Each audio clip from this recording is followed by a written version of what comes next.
नमस्कार, नीलम फॅशन क्रिएशनमध्ये तुम्हा सर्वांचं खूप खूप स्वागत आहे। आजच्या व्हिडिओमध्ये आपण 36 साईज कटोरी ब्लाउजचं ड्राफ्टिंग जे आहे ते पाहणार आहे। तर पहा, सर्वात पहिल्यांदा आपण उंची घ्यायची आहे ब्लाउजची। तर इथे उंची घेऊया।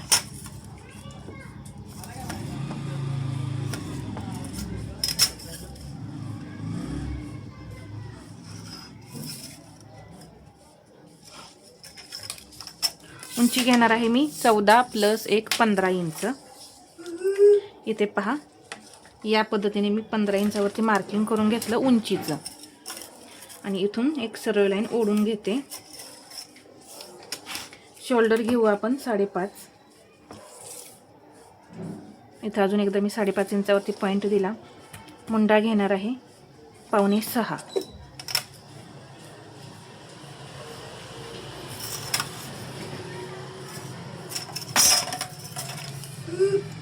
इथे छातीचा चौथा भाग 9 आणि याच्या पुढे 1.5 इंच मार्जिन। कंबर 30 आहे, त्याचा चौथा भाग 7.5, त्यामध्ये 1 इंच टक्ससाठी आणि 1.5 इंच मार्जिन। हे जोडून घेते।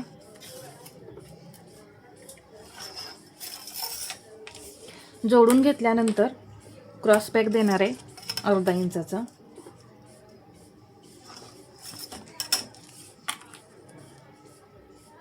इथून मी घेईन 1 इंच आणि या पद्धतीने मी हे आकार देणार आहे। इथे 1/2 इंच सोडून हा पाठीमागचा मुंडा जो आहे ना तो घेर मोजायचा। तर पहा 7.5 इंच आलेला आहे। जर याच्यापेक्षा कमी असेल तर थोडी मुंड्याची उंची कमी करून घ्या आणि याच्यापेक्षा जास्त असेल तर मुंड्याची उंची वाढवून घ्या। 2.5 इंच मला इथं शोल्डर पट्टी ठेवायची, तर 3.25 इंच मी घेतलेला आहे। 2.25 इंच इथं बरोबर शोल्डर राहिलेला आहे व गळ्याची रुंदी राहिलेली आहे। इथे 5.5, यातून हे 3.25 इंच बरोबर। पुढचा गळा 6 आहे, 6.5 इंचावरती मार्किंग करून घेतलं। इथे घ्यायचं 2.5। एक बॉक्स तयार करून घ्यायचा, गळ्याला आकार देऊन घ्या। आता इथे 1/2 इंच असं आतमध्ये या आणि या पद्धतीने आकार द्या। हवं असेल तर इथं सरळ लाईन होत असेल ना तर या पद्धतीने थोडासा राऊंड करून घ्या, त्यामुळे घोळ वगैरे तुम्हाला अजिबात दिसणार नाही।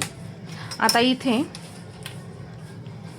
क्रॉस पट्टी आपण घेऊया 2.5 इंच। इथून घेणार आहे मी 2.5 इंच। सरळ लाईन ओढून घेतली, 1/2 इंच घेतलेला आहे। क्रॉस पट्टीला आकार देऊन घेतला। कटोरी घेणार आहे 5.5। इथेही मी 5.5 इंच घेतलेला आहे आणि एक सरळ लाईन ओढून घेणार आहे। सरळ लाईन ओढल्यानंतर इथे 1 इंच मी वरती जाऊन एक तिरकी लाईन ओढून घेणार आहे। तर इथे या पद्धतीने मी ही तिरकी लाईन ओढून घेतली आणि इथे हा कटोरीला आकार देऊन घ्यायचा। तर इथे सर्व मेजरमेंट आपले झालेले आहेत। आता ही क्रॉस पट्टी जी आहे ते 1/2 इंचाने तुम्ही कपड्यावरती वाढवायचे। तर इथं 36 साईजचा पूर्ण डायग्राम आपला तयार झालेला आहे। तर इथे उंची प्लस 1 इंच, 14 + 1 15 इंच घेतलेला आहे। शोल्डर घेतलं आहे मी 5.5, मुंडा घेतलेला आहे 5.25। इथून छातीचा चौथा भाग 9 + 1.5 इंच। इथे कमरेचा चौथा भाग 7.5 + 1 इंच टक्ससाठी प्लस हे 1.5 इंच। इथे घेतलेला आहे 1/2 इंच। इथे घेतलेला आहे कटोरी क्रॉस पट्टी इथून 2.5 आणि इथे हे आकार देण्यासाठी 1/2। 5.5 ची कटोरी घेतलेली आहे। गळा आहे 6, त्यामध्ये 1/2 इंच प्लस करून 6.5 इंच घेतलेला आहे। कटोरीला आकार देण्यासाठी 1 इंच घेतलेला आहे। शोल्डर पट्टी आपण घेतलेली आहे 2.5 प्लस त्यामध्ये 1/2 इंच केलेला आहे। 3.25 इंचावरती हे टोटल आपण माप टाकलेलं आहे। इथे मुंड्याला 1 इंचावरती आकार दिलेला आहे पाठीमागच्या आणि पुढच्या मुंड्याला 1/2 इंचावरती दिलेला आहे। तर असा हा आपला परफेक्ट डायग्राम तयार झालेला आहे। मुंडा घेर आपला आलेला आहे 7.7 म्हणजे 7.25 इंच आलेला आहे। आता ही आधी आपण कटोरी वाढवून घेऊया। तर लक्षात घ्या, क्रॉस पट्टी नेहमी आपल्याला कपड्यावरती 1/2 इंच वाढवायचे। तर मी इथं वाढवून दाखवलेली आहे। वाढवल्यानंतर पेपरवरती परत वाढवायची नाही, हे न वाढवता तुम्ही वाढवायची आहे. तर कटोरी वाढवून घेऊ. इथे कटोरी वाढवण्यासाठी अर्धा इंच घ्यायचं 0.5. इथे गळ्याजवळ हुकलूक पट्टी असते, इथे घ्यायचं आहे पाव इंच. इकडे हे मी 1.5 इंच घेतलेलं आहे.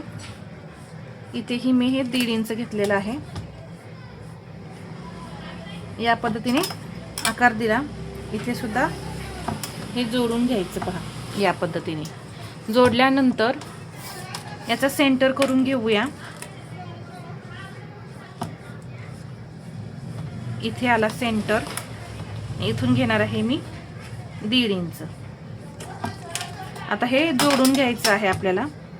पहा इथं हे पूर्ण असं हे मी जोडून घेतलंय.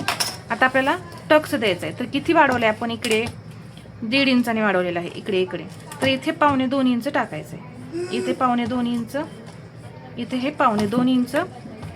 उंचीला घेतलेला आहे मी 3 इंच. आणि या पद्धतीने हा टक्स देऊन घ्यायचा. अशा पद्धतीने आपली परफेक्ट कटोरी तयार होते.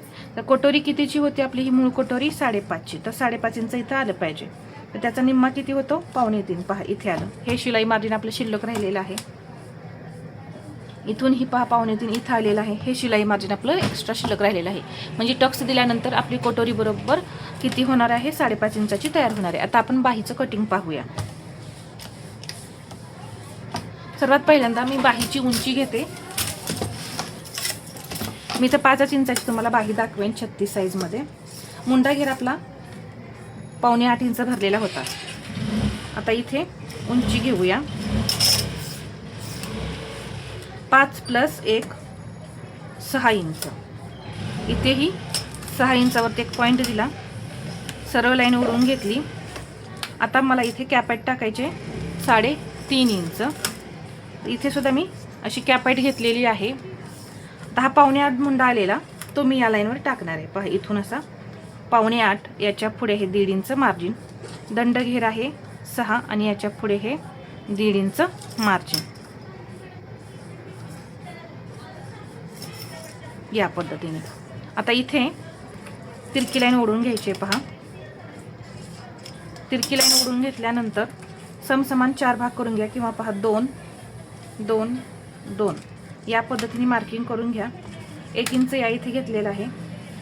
अर्धा इंच आणि हा अर्धा इंच खाली पॉईंट घेऊन इथे मी बाहीला आकार देऊन घेते.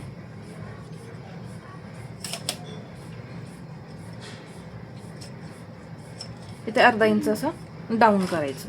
हे डाऊन करायला विसरायचं नाही. तर इथे मी असं तुम्हाला पूर्ण जे ड्राफ्टिंग आहे ते दाखवलेलं आहे. अगदी बाही कटिंगसुद्धा मी तुम्हाला या व्हिडिओमध्ये शेअर केलेला आहे. तर हा आजचा व्हिडिओ तुम्हाला कसा वाटला हे मला कमेंटमध्ये सांगा. आणि व्हिडिओ आवडला असेल तर लाईक करा, शेअर करा. आणि असेच नवनवीन व्हिडिओ पाहण्यासाठी आपल्या चॅनलला सबस्क्राईब करायला विसरू नका. धन्यवाद.